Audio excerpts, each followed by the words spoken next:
So I wanted to include a lesson in this course about filters inside Photoshop, because filters, like layer styles, have numerous combinations of different types of effects you can apply. There are a number of designers out there that don't really use filters that much. They may use simple ones like blur and sharpen and things like that. But then there are designers that really dig in deep and really can come up with some really creative combinations with filters.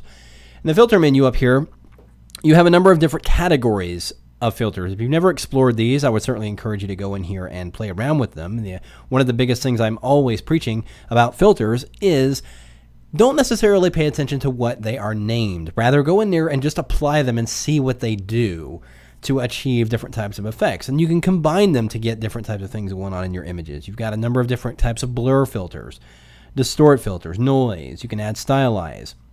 If you've used earlier versions of Photoshop, you'll notice that there are some filters that are missing. Well, they're not necessarily missing as they have been relocated. If you go up here and choose Filter Gallery, a lot of the real artistic filters are located in here. Things like artistic, brush stroke, some of the distort filters, sketch, a lot of these are located now inside of the Filter Gallery, and that is where you locate them.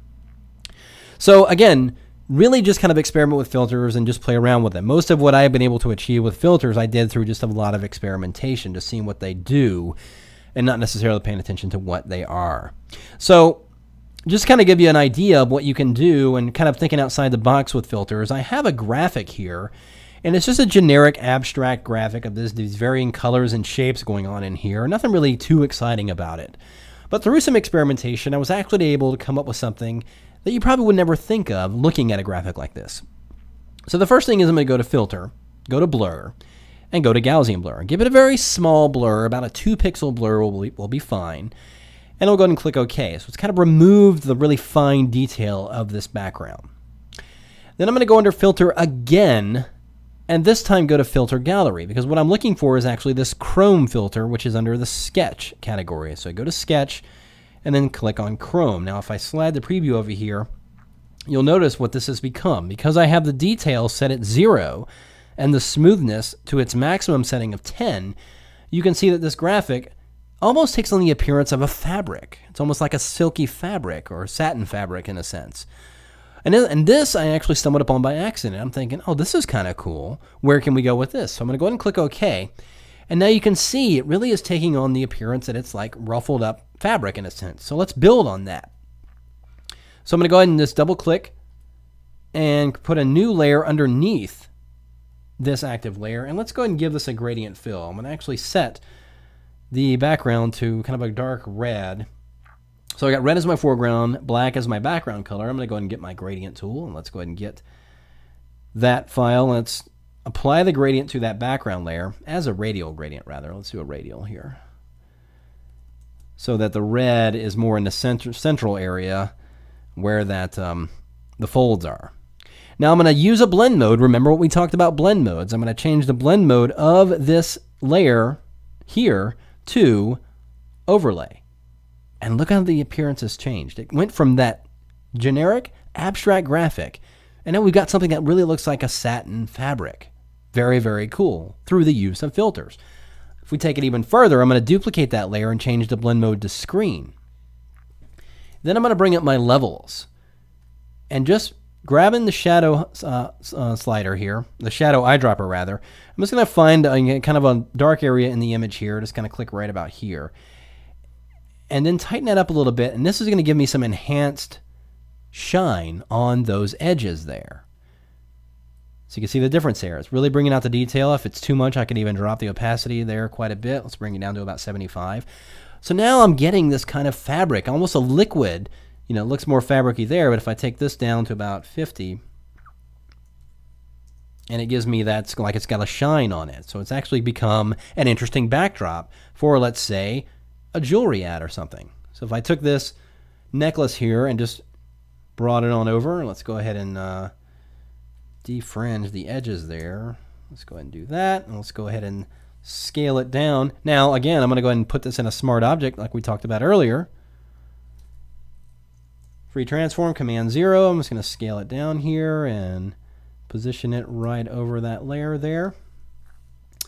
And let's create a shadow. I'm going to hold command click right on the layer, make an active selection, and then it's command click the new layer icon. It drops a new layer underneath that active layer, and I'm just going to fill that selection with black. So let's bring up the fill window here, normal 100%.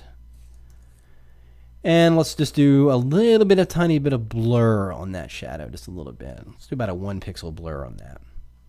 And then let's just bring it down here a little bit there.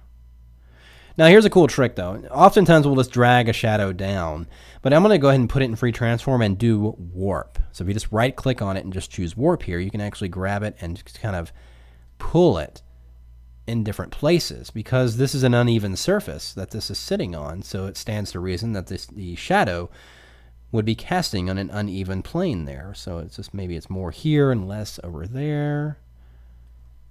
A little bit more there, something like that. We'll just bring that opacity of that shadow down, and now it looks like it's sitting on top of that graphic.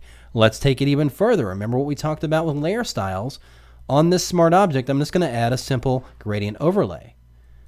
Let's change it to radial, reverse it, and drag it in position. Change that blend mode, remember, to something like soft light. Gives me a little bit of a lighting effect on there. Let's see what overlay does. That's a little bit brighter. I think I like that. Maybe drop the opacity a little bit. A lot of different possibilities here, but look at this really cool backdrop we've created, or background we've created from a simple graphic element. So if I just go ahead and make a duplicate file here and revert this one back to its original state, that's what we started with, and this is what we turned it into through the use of filters. And again, this goes back to what I was talking about, is experimenting.